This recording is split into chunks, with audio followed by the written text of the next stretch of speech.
Welcome to the Nerd Journey Podcast. Our goal is to help you, the technology professional, accelerate your career progression, increase your job satisfaction, and be more effective in your existing role. We want to bring listeners like you the career advice we wish we'd been given earlier in our careers. I'm John White, at VJourneyman on Twitter, sharing co-host duties with Nick Cordy, at NetworkNerd_. We're two former IT operations guys who have moved on to pre-sales roles with technology vendors. We have our opinions, but we also like to highlight the journeys of others and see what we can learn from them. We'd also like to ask for your feedback to make this a conversation, not a one-way broadcast. Email us at nerdjourneypodcast@gmail.com or DM us at nerdjourney on Twitter. So come join us on our nerd journey. Let's take a trip. Episode 353. In a tough job market, how do we help recruiters advocate for us? According to Christy Honeycutt, a recruitment and talent acquisition veteran, it starts with being kind and translating your experience into something a recruiter can understand.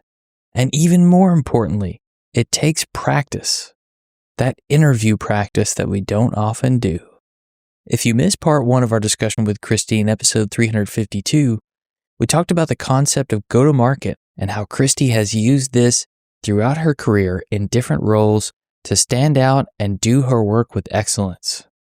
We heard the story of how Christy became a recruiter, and she shared some insight about the recruitment process that we might not know from the standpoint of being a job candidate. This week in part two of our discussion, there is a common through line.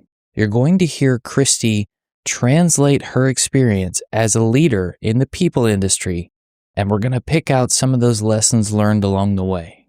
But she's modeling it for us through this entire conversation. You'll hear more details on recruitment process outsourcing and a perspective on what it was like to lead teams of recruiters and talent acquisition professionals. Christy talks about the difference between job hugging and job abandonment. We'll look at the context of the current job market and ways to stand out. And then Christy shares with us the results of an exercise in gaining clarity and the reasons she decided not to pursue a role in the C-suite. So what's next for Christy? Let's get you to part two of our discussion so you can find out.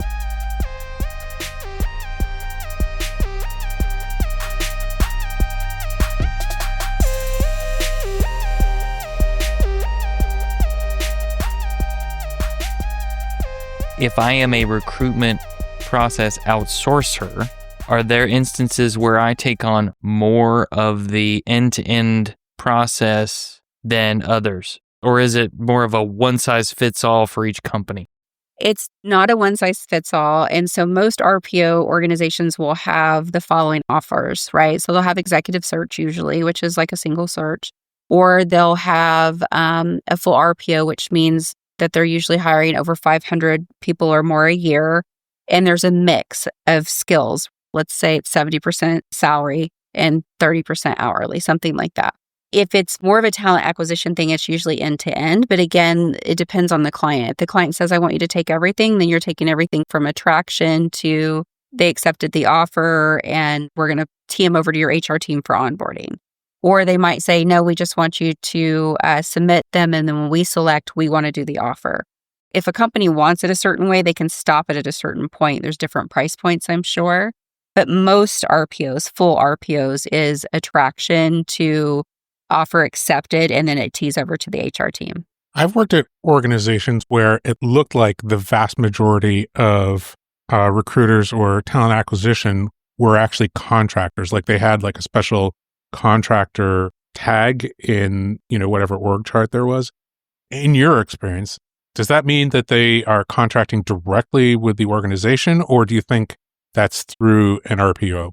It could be either, actually. So when I ran RPO before, why we were so successful is the client was willing and encouraged us to brand as them. So oftentimes you could be working for an RPO with a certain name, but your LinkedIn would say the client's name. Like for instance, General Motors. I am a senior recruiter at General Motors. So you might not ever know. There are ways to kind of look and tell on someone's LinkedIn. You can kind of see. Sometimes they'll say, recruiting on General Mills or General Motors' behalf or something like that. When I saw it work really well, they just posed as that. Now, when you've got a contractor, so it could be that situation where they aren't internal to General Motors, but they have a General Motors email. Because when RPOs do that, they take on the look, the feel, your pitch, your culture. It's important for them to understand what's the culture, what's the mission and vision and goals, what's the benefits. They need to understand that because they're going out to attract these people to apply, and then they have to sell them as to why they should even interview with them, why they should even consider. There's a lot. When you think about recruitment and talent acquisition, regardless, it's a lot of marketing because you've got a really cool position and you've got to find the perfect fit. So that could be posting on jobs. It could be putting on LinkedIn saying, hey, I've got a position. And I feel really bad for recruiters and talent acquisition professionals right now because all the resumes are looking the same because everybody's using AI. What people think is helping set them apart is actually making them look more similar. So now you've got recruiters and talent acquisition. They don't know if these are fake resumes. They don't know if they're real. And they're getting on the call with these people and finding out they are fake. They don't have any of this requirement. And I'll tell you a secret. When you're learning recruitment, specifically higher levels, let's think executive levels, right? They'll always tell you, especially tech, like let's say it's a really senior tech role. And tech is hard to wrap your head around. It changes every minute, right? It's always evolving. So they'd say, okay, we want you to go look for these people, but find the C players. Practice on the C players. Practice interviewing the C players and ask them questions. You're going to start to understand the nuances and the terminology and all the things. So then when you go for the A players that you actually want to hire, you're going to have more credibility with them. But it is a training. It's part of the training. And what I would encourage is if you are a C player, you're not going to know it. Just be kind and know that the person you're talking to has never held a technical role, probably, most likely, 99% probably never held a technical role, and might not understand half the stuff that you guys do. The acronyms aren't going to be the same. Just be gracious with them because the more you can help them translate your experience, the better you're going to be positioned for them to get you over the line. And look, they don't want to talk to 10 people to get one hire. They want to talk to 3 people to get a hire.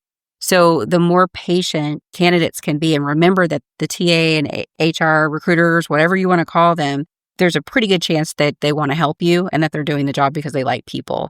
And I think they get a bad rap. They will go and pick out and interview 3 people or whatever the slate is. Slates are usually 3 to 5 individuals for any given job. So if you look at if you go onto LinkedIn and you apply for a job today, you'll see 900 people applied. How in the heck is recruitment TA supposed to get through that? Well, they're getting through it with AI. Well, also candidates are making it worse. It's like the quick apply button. It's just like that. They're making it worse. So the biggest thing I can tell you is be your own person, be your authentic person, have your stories of how you've shown up and shown out. I tell everybody for every job that you've worked at, you need to have 3 wins. Like, okay, I worked at this job. What did I do? Well, I increased revenue by X. I created a new program that saved the company, Y. I improved our engagement scores, but whatever. Figure out what your 3 top things that you accomplished at each role and have that and be ready to speak to it. And then, ask questions. Interview them too. Make sure it's a fit for you. Make sure it's a culture fit for you. We've heard of the Great Resignation. We've heard of people quiet quitting. Look, guys, they're behaviors that get repeated over time. Right now where we are is we're in this fearful stage where people, it's called, what are they calling it? The new term is job hugging. Oh, yeah. We're job hugging. No one's hugging a job. People are trying to stay employed in the market. That's all it is. And so the challenge is if you feel like I'm staying here because I have a job, but I am not happy, then you better figure out how to make yourself happy really quickly because that job's not going to be there. I'm speaking from experience. It's not always going to be there. Just figure out what you're passionate about. And if you're in a job and you're hugging, which is smart, by the way, self-preservation, I'm not going to hate on you. I don't think anybody else is paying your bills, right? Do what you got to do, but identify that in yourself, identify that in your company that it's not a fit and determine when you need to leave and start getting your exit plan because we are not living in the time of our parents. We're not working at the same place for 30 years and retiring. Companies are not our families. They're going to let us go. It's going to come down to the business. We see the memes from the millennials that are very woke, but it is what it is. And so that's what I would advise anybody looking for a job, just to keep those things in mind. Keep the human element very forward focused on both sides. I mentor and coach a lot of my former employees. And I had a very senior recruiter call me and say, I had a candidate start asking me questions like, why was this a good position? And why should I consider it? And why do I love working at XYZ? And I let her vent, and she was venting. And then she goes, well, I'm asking your guidance. I said, I'm going to give you my opinion as your friend, but I'm not going to give you any guidance as a coach. And she goes, okay. I said, you're burned out. And I said, the person I knew 3 years ago would be calling me going, oh my gosh, I had this candidate that asked me how I feel about the company. They really care. Like, they really care about the job. I said, now fast forward 3 years later, and you're complaining that a candidate is asking about why this is a good opportunity for them. I go, that's a good candidate. She goes, you're right, I'm burned out. I said, you're 100% burned out because you're bored and you need something else and you're curious. So high performers are always like open-minded and curious. But if you fall in that category, figure it out sooner than later so you're not burning yourself out, because then you're in a very dangerous situation. So that job hugging is going to be job abandonment. You're going to get the boot. It's not going to be the other way around.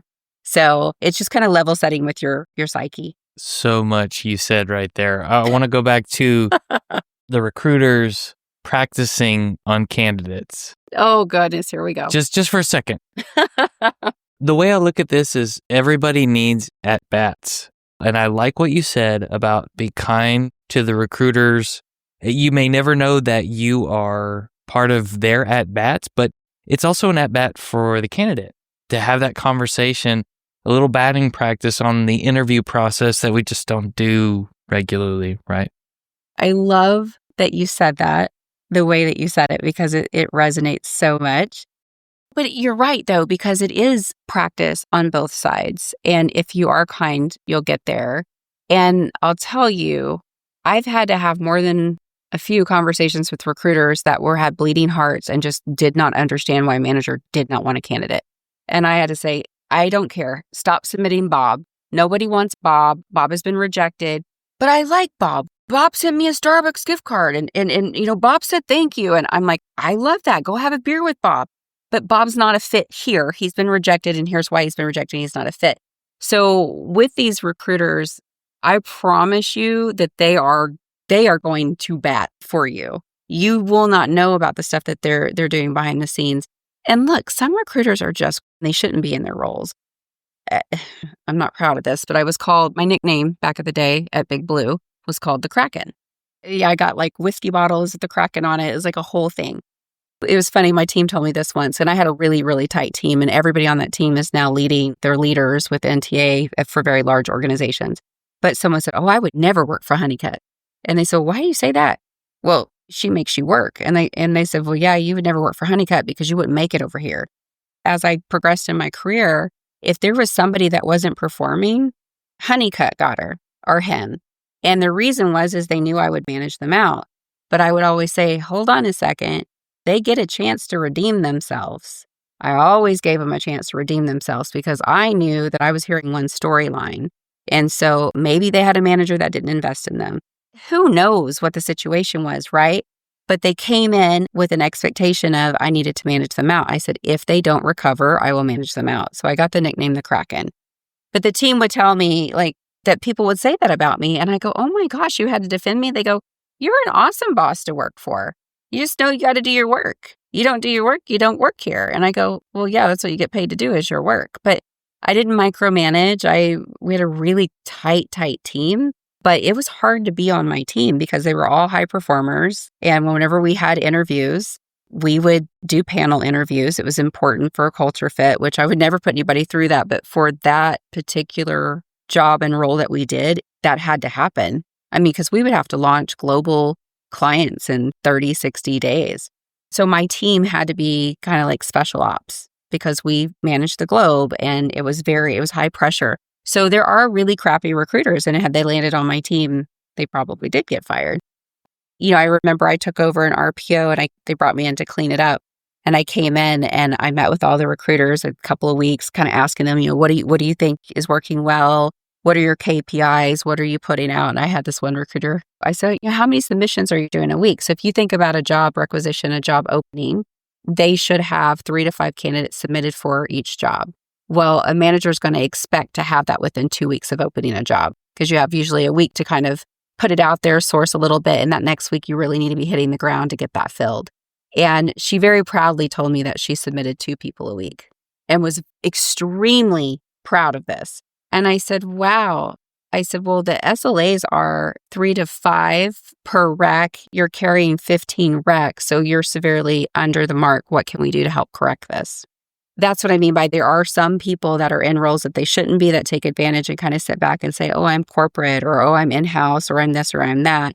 And I have seen a lot of, and this is the ugly side of TA and recruitment, but there tends to be egos when you, as you rise, you might get a little bit of an ego because now you're the head of this department and people don't get in and pass go without your approval and sign off. That's a very, very dangerous TA and recruitment leader that you need to watch out for. But that's the 1%. 99% are really, really good. They're going to do everything they can to help, the community and the people that are trying to get jobs. It's such an interesting perspective because I think one would expect that it would be difficult in talent acquisition to really coast off of a reputation because you have the recs, the job requisitions in front of you, and you're working those. So it should be immediately obvious who's doing well and who isn't, and not be able to coast on a reputation. It should be, yes, but then that goes back to leadership. Maybe they didn't have a Kraken, air quotes, as a leader, right? That was actually holding them accountable. Because if you think about, if we go back to managers and leaders, most of them aren't trained, and a lot of them want to be liked. That's a good point. Look, I'm a Marine's daughter, so that means that the mission gets done no matter what, with the least amount of casualties. That's the mission. And so I've got to keep everybody rowing forward and keep everybody motivated and doing the same thing. So if one person is weighing the team down and risking their life, then we've got to cut that limb off, right? We've got to move forward. We've got to get a stronger limb or stronger tire, whatever analogy you want to put to it. You're only as strong as your weakest link. So if your weakest link is not holding themselves accountable and respecting their team, then they're putting everybody else's jobs at risk. And unfortunately, there are bad actors in every industry, in every role, in every organization. And we've all seen them. They're like cancer, and they really hurt retention. They hurt elevation. They're usually the ones that are taking credit, taking too long at lunch, whatever the case may be. We've all seen them. And I think the difference is leadership. They want to be liked, or they're either fearful of landing in HR's office, having a complaint filed against them. And I'll be the first to tell you, I've had complaints filed against me. But it came down to somebody not doing their job and complaining that I held them accountable for not doing their job. It all comes down to behaviors. It's weird to be in the people industry for so long because it's just behaviors, right? It's just humans. And I think we have to humanize it. But if you think about before somebody shows up for work, you have no idea what is going on in their world at all. You don't know if their spouse has cancer. You don't know if their spouse just lost their job or their dog died or they got in a car accident. You have no idea. And so I think we have to meet each other with a little bit more grace. And those of you out there, if you have a job, you're lucky enough to have a job and be employed, do the job. Because there's a lot of people out there that will come in and do a better job than you. Honor yourself, honor your employer, and show up. But unfortunately, there's bad actors. You said another interesting thing, which was the ideal cycle for hiring, which was leave the requisition open for a week to gather the pool and then use the second week to kind of get down to your slate, probably early in the week. I've heard this idea that like, hey, you want to be in that first week if you're applying, but I've never really thought about why that would be. I suppose if a job is hard to fill, then it might be open longer. It varies, right? For position and requirements, location, salary. I mean, you'll get managers that'll say, I want this title and I only want to pay $50,000. You're like, well, okay, there's 2 of them in the world and they make $700,000 a piece. So recruiters and TA, they have to have that conversation all the time with managers to level set. It's no different than any of us going, I want that brand new Porsche, the Kelly Green Porsche Targa 911. And it's $200,000, but I only want to pay $50,000. That's okay, right? that's the conversation that they have to have all the time. And yes, recruiters and TA folk, you're not crazy. Everyone has this conversation because we all have desires outside of our budget. It comes down to that. Now, that's my preferred method because you stay more compliant that way, first one in, first one out, that kind of thing. But if you think about a client and them opening a position, they probably needed that position 30 days before it was ever approved. So there's already a ticking time on the recruiter, whether that's fair or not, because in the manager's mind, that role opened the second they thought they needed it. Not when they requested it, not when it got approved, but when they realized in their brain, I need this position filled, that's when the clock starts for them. So it's an unfair disadvantage for a recruiter. So that's why I always say best in class would be post it for a week, see who comes in, start recruiting, having conversations week 2, so you can have interviews scheduled week 3 and hopefully an offer out on week 4. Let's take that in the backdrop of the current job market we're seeing right now and all the layoffs, organizational flattening, because you said something else earlier about the recruiters and sourcing folks needing to sell candidates on this role. I'm just wondering how much of that they actually have to do with, from what we're hearing, job openings that are getting hundreds upon hundreds of applicants that need to be sorted through. Tech is like recruitment, like marketing. It's always the first to go. It's always the first to go, right? Until they realize, it went and we need it. So it's a boomerang effect with those industries. Always has been, always will be. I was with a tech startup firm and was at HR Tech with a young lady that didn't have a job. Now she's smart enough to know I'm at HR Tech. I just got let go from a tech organization and there's a lot of people here I can network with. And she walked from booth to booth. She utilized me to introduce, a lot of CEOs. I introduced them right away. I endorsed her. They walked her right over to their team. She walked away from that conference 3 days with 5 interviews. In the job market today, with recruiters not able to tell if it's an AI resume or not, with them being overloaded with a vast amount of resumes, I mean, it's crazy. The best thing that anybody can do is make sure that your personal brand is on point. Make sure that whatever it is that you're doing, you're sharing, you're engaging your community, and that you're seen doing it.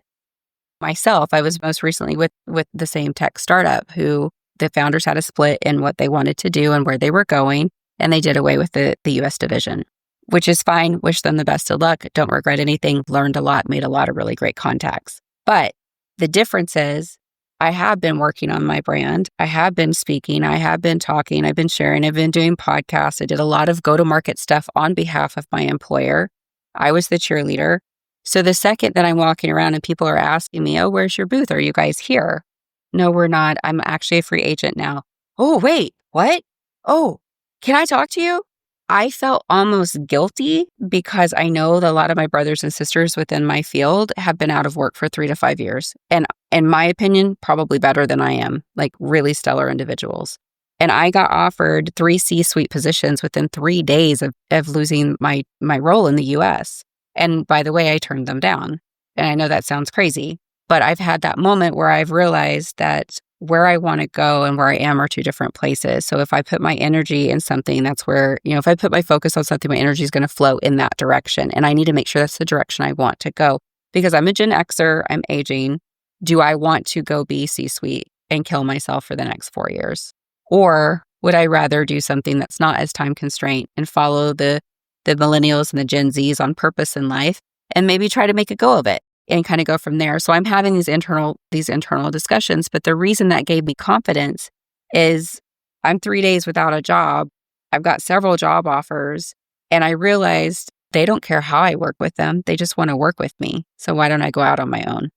But realizing that I'm in a very gifted place, but it's because I put the work in. It's because I gave back to my community. It's because I do inside the C-suite because I want to elevate voices that aren't heard and give insight to the market and give a little bit of peace. It's because of the extra volunteer and coaching and mentors that I've done over the years. It's because of the partnerships that I extended. It's all the goodwill that I've done. My community paid it back tenfold. So set yourself apart in whatever it is that you're doing. You guys, oh my gosh, Nick and John, you're doing like such a great thing. Like any tech company, any company period would be lucky to get you because you're showing empathy, you're showing your care, and you're giving back, and you're educating yourself every single day that you do this. So that's a differentiator. And where we are today is you have to have a differentiator or you're going to be sitting on the shelf for 5 years. Such a great point, and thank you very much for the kind words. I had a thought while you were saying that, Christy. You mentioned before that when it comes to the C-suite, it's lonely up there. You do inside the C-suite and have all these conversations with executives. So did that context and all the context from the recruitment, talent acquisition that you've done factor in as another piece of the decision to not go after those C-suite roles that you were offered? More so than, does it fit my lifestyle and, is it hard work? So I don't do anything halfway, right? And I know me. And if I was to take a C-suite role, I'm going to be working 80 hours a week. I'm going to be traveling nonstop. Where I am in life with my family, we're looking to slow down. Between my partner and I have a special needs child. He has a special needs child. Between us, we have 5 kids, and a grandbaby on his side. I'm not that old. We want to slow down and we want to travel and we want to spend more time and do more purposeful things, which I think happens as you get older. You kind of start to realize all these things you've been chasing aren't really worth as much as you thought they were. It's more the peace and the love and just your family. I got to tell you, it's very, very tempting. And I think I told you guys this. There's a story about Matthew McConaughey wanting to get away from rom-coms, and he told his agent, and no more rom-coms. And they kept coming, right? Hand over fist. And it kept coming. So Matthew McConaughey said, no. But then the price started increasing. The value got higher. And he's like, that script looks pretty good. I've had those moments. That looks pretty good. That salary and equity. They're launching in Europe. I've never been to Europe. That sounds like a blast. Yeah, it crossed my mind. But it does not align with my long-term goal. So like with Matthew McConaughey, it didn't align with his long-term goal. He wanted to do more serious acting. He wanted to stretch himself. He's at the very top of his career at this point. And I dare you to say his name and not see his face, or hear his voice and not see his face, because he's such a vibe, right? So for me, I realized I have a choice. The universe has brought a lot of stuff to me. Is it because it's meant for me, or is it noise? Is it testing me because I really need to stay true to where I want to go? What's the situation? And what I've determined is it's awesome that I have this opportunity. And that's a factor to the fact that I've given to my community for so long, and I've shown up and I've made myself visible and I found my voice, which is a great thing to do. And I hope everybody finds their voice, but it's not where I want to be. As far as talking to the C-suite, several of them are the ones that offered me the job. But I also know behind the scenes kind of like what they love and what they've struggled and where they were. Yeah, John, you're looking at me funny. Some people that have actually been on my show and have spent time with me have offered me positions. When they found out, it was the craziest thing, because I'm walking around with this young lady and I'm like, hey, let me introduce you. She's looking for a job. And the CEO looks at her and goes, oh, wait, Christy, what about you? And like cut her off mid-sentence. And I was like, oh my gosh. And he didn't. And he goes, I'm so sorry. No, we'll still talk about you. But Christy, what are you? Because he just filled a role that I would have been perfect for. I was like, thank you for thinking of me. I'm good. And we're going to have a conversation. But the conversation isn't me working for him. The conversation is me consulting for them. I'm really good at certain things, which you guys have broken down and helped me understand. I repeatedly get asked for those things, and those are the things I like to do. So why not go do that? Why not go be a consultant and do the things that I really like to do for people, and not do the things I don't like to do, like P&L and payroll and meetings and meetings and meetings. Like, I don't need to do that. I can just go do the fun stuff that they need my specialization in. So for me, it's more, how can I do things that sing to my heart and are stay true to the decision I've made with my partner to open up bandwidth for our family, right? A little bit more balance. To bring it back to your question, most of the C-suite I talk to love what they do, but the one thing that they do say is it's lonely. And they also say that they've had to learn to put themselves first because they don't survive otherwise, meaning that they have to make sure that they literally put themselves first. They get up and go to the gym, they eat appropriately, and then they put their family second, and then they put their job. Because when they first started it, I hear this more than not, when they first start their organization, it's business. Their health fails, their family fails. So the ones that actually made it and recovered through that little spike and actually make it out on the other side very quickly flip to take care of my body, my temple, my soul, my family than my business. It's a battle for them. So I don't want to go through that battle of, although I'm maybe starting my own firm, hopefully I'll slow roll it and not end up in that situation. So it's a double-edged sword. When one decides to slow the pace a little bit, let's just say it that way, not necessarily not doing work, but doing more of the things you enjoy at a pace that fits what you want from life and work, does reflecting on those 3 wins that we should have from each job help you see that, oh yeah, I can still get my wins from doing this thing, and it's okay for me to not run a sprint right now? That is a really good question. That's such a great question. Yes, it does. It really, really does. I just thought about it as you were saying that. And did you think about those as you were coming to this decision? That's probably the part that I should have said too. No, and that's funny because that's my coaching to every single person I talk to. As I was coming to this decision, I was actively interviewing other CEOs. I'm a big believer in the universe and signs and God and Buddha and whatever you relate to higher source. I think we all come from the same place. Love everybody and everything. But what I found interesting is that when you're looking for an answer, if you actually open your eyes, it's right there. It plays back to you. It plays back to you in conversations you have with people, especially if you've got a trusted friend or spouse or, family member. And my partner and I do this all the time is I'll say, I know you don't need me to say this, and I'm not going to give you my advice. I'm going to be your mirror right now and reflect back what you said. Because you often say what you need and what you want and where you're at, but you don't comprehend it. But if you hear someone you love that you trust repeat it back to you, it's almost like it gives you permission to accept it.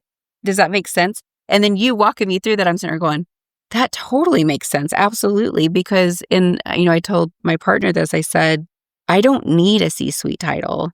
I've had titles before. I don't need to go prove, because there was part of me that was like, I could go do this and then I could blow this up and I could just prove that this strategy works. And, I thought about it and I thought that's the wrong reason to do something, to prove somebody else wrong. I already know I can do it.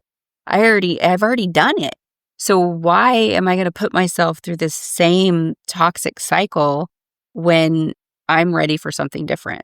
But it's scary. It's scary to go, I'm going to put myself out there. I think people are going to want to come to me for my expertise. I hope they do. I really hope they do. But it's scary to put yourself out there like that. But if you don't, you'll never know. So I'd rather try and fail and learn than regret and not know. Absolutely. That makes a lot of sense to me, especially since just because something doesn't work doesn't, it's not the end of the world. Right? You can always roll it back. And I guess on that note, Christy Honeycutt, we're excited to see you ending your How to Lose a Guy in 10 Days, your wedding planner phase, and starting your interstellar True Detective Dallas Buyers Club phase. We are going to be fast friends because you just hit on all my faves. Thanks so much for your time. It was an amazing conversation. We both learned so much. Oh, you guys were therapy for me, so I really appreciate it. Thank you. And where can people find you if they want to follow up on this conversation, Christy? My LinkedIn is great. I'm an open connector, although please don't be upset if I can't connect with you. You may have to follow me. LinkedIn has a really weird rule once you get over 30,000.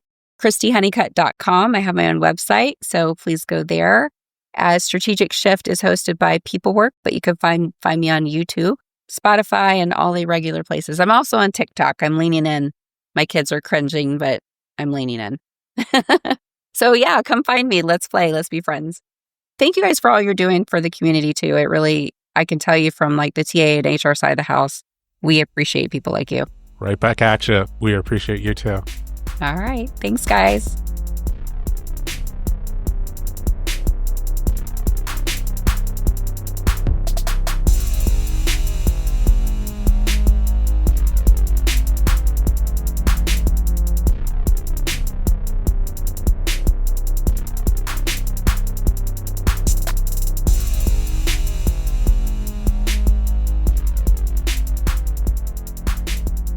So thinking back on that conversation, do you have 3 wins from each job?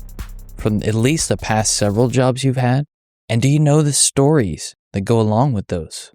This speaks to a number of prerequisites that we have to do before we can speak effectively in an interview. First, We have to be documenting our accomplishments, documenting what those 3 wins are. Hopefully you're documenting your work regularly, but let this be a reminder to all of us. And then actually picking out what those 3 wins are. What are the 3 biggest wins out of your accomplishments that you can highlight that would help you get that next job that you want? Maybe you have several to choose from and you just filter it down to the 3 wins that are most relevant to a specific job that you want to go after. But we should take the time to write down a story around the specific wins we're targeting. Something that you could share in an interview. Think of it like a resume bullet and more, right? Something you could expand on. And this is all part of drafting that narrative that Jason Belk told us about in episode 284. Not only should we be writing and rewriting it, we should be saying it, iterating on it, changing it, rewording it, and saying it again. We can certainly do this in job interviews. Maybe you can do a form of this at networking groups when you're talking to other people about what they're doing at work. Maybe you can share one of your wins in a way that would help someone else understand what you do, why you did it, what your motivations were. But maybe that could be a form of practice as well. And I do like looking at conversations with recruiters as an opportunity to practice telling those stories, sharing those wins. And if you continue forward in the process, maybe you get to share more details on those wins with the hiring manager or some kind of member of the team that you're going to be on. In that discussion, we heard Christy tell us about encountering a job loss situation like many in our industry are experiencing right now. One of the things that she had already done before that happened was making sure that she had given to her network. Certainly, she's been hosting a couple of different podcasts. She's been doing speaking engagements. She's been writing articles, and we would call that showing up for our community in a visible way. You may be doing this in a way that's not as visible. Maybe you're mentoring a lot of other people that you work with or that you used to work with, but if you haven't documented that and put it on LinkedIn somewhere, so I would say even if the work that you're doing is something that's a little bit less visible, as long as it's making a difference for other people, that could end up making a difference for you when you really need it. Hopefully, we all want to help others do better in our industry, find that next opportunity, or find an opportunity if they are impacted by a job loss. So make sure you're putting in that work. I love the fact that Christy shared the exercise in finding clarity on exactly what she wanted to do. She knew that taking a C-suite role would not match the pace and the lifestyle that would suit the way she and her partner want their family life to be right now. It wasn't just about personal ambition. It was also about balance on the family. So many factors go into making a decision for what we want to do next, especially when opportunities are presented to us that we might not have expected. I hope you enjoyed this discussion with Christy and that it provided a source of encouragement to you if you are someone out there looking for a role. Remember to check out Christy's podcasts, Inside the C-Suite and Strategic Shift, and you can certainly get some insight on what executives are thinking about and how they communicate by listening to those shows. Good luck out there, and we'll see you in 2 weeks. Farewell, listeners. Tune in next time as the journey continues. I'm John White at BJourneyman, for Nick Cordy at NetworkNerd_, signing off. Adios.